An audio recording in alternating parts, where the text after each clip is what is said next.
Welcome back to our channel. In this video, you will be diving into the medieval city of Rhodes Island. Don't forget to like, share and subscribe. Without any further ado, let's dive right into it. Nestled in the azure waters of the Aegean Sea, the island of Rhodes is home to one of the most formidable medieval structures in Europe, the Castle of Rhodes, also known as the Palace of the Grand Master. This prowess and strategic genius of its builders, whose innovations in military engineering have captured the interest of historians and architects for centuries. The Castle of Rhodes served not only as the residence of the Grand Master of the Knights but also as a critical defensive bastion against potential invaders, particularly from the Ottoman Empire. The castle's design reflects a deep understanding of medieval military strategy and showcases a range of ingenious defensive features that made it one of the most impregnable fortresses of its time.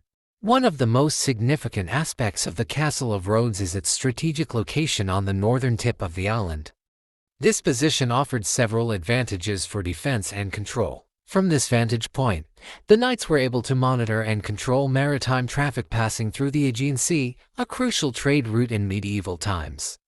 The elevated location also provided natural barriers on multiple sides, making direct assaults more difficult and providing defenders with a commanding view of any approaching forces.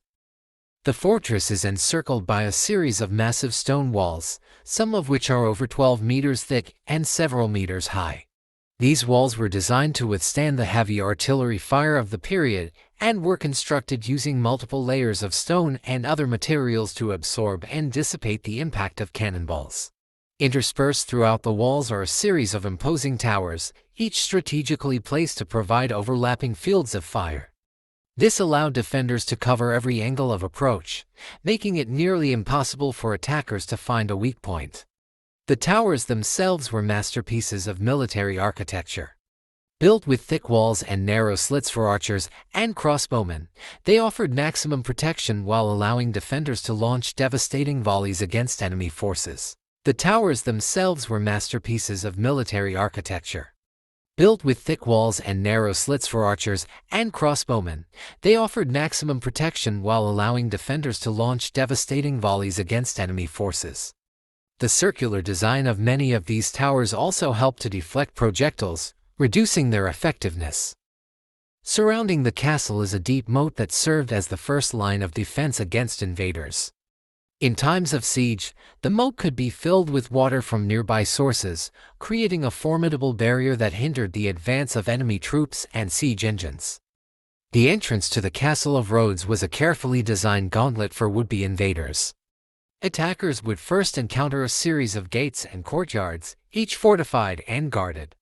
These layers of defense served to slow down and confuse attackers, making it easier for the castle's defenders to repel an assault. The gate systems incorporated a range of defensive features, including mortar holes and openings in the ceiling through which defenders could drop stones, hot oil, or other materials onto attackers below. The gates themselves were often reinforced with iron and fitted with heavy doors that could be locked and barred from the inside. Each gatehouse was designed to be a self-contained fortress, capable of holding out even if the surrounding walls were breached. Bastions were typically positioned at the corners of the fortress, providing a wide field of fire that covered the surrounding terrain. From these vantage points, defenders could launch attacks on enemy forces attempting to scale the walls or breach the gates. The crenellations alternating high and low sections along the top of the walls offered additional protection, allowing defenders to fire from behind cover while minimizing their exposure to enemy attacks. In conclusion, the Castle of Rhodes stands as a magnificent example of medieval military architecture, its ingenious defenses reflecting the strategic acumen of the Knights of St. John. From its strategic location and massive walls to its complex gate systems and formidable bastions, the castle embodies the principles of medieval fortress design and showcases the knights' commitment to defending their stronghold against all odds.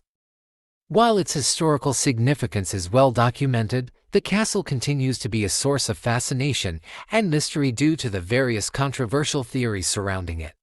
Whether these theories hold any truth or are simply the product of creative speculation, they contribute to the allure and enduring legacy of this remarkable fortress. As historians and archaeologists continue to study the Castle of Rhodes, new discoveries and insights may yet emerge, shedding light on the mysteries and controversies that have captivated the world for centuries. Until then, the castle remains a symbol of resilience, innovation, and the enduring spirit of the medieval world. If you would like to see a more in-depth on-location film videos and live stream, leave a comment if you want to support. We will fly out and film it for you. Don't forget to like, share and subscribe. It will support us to create better videos and research. Until next time, thank you for watching.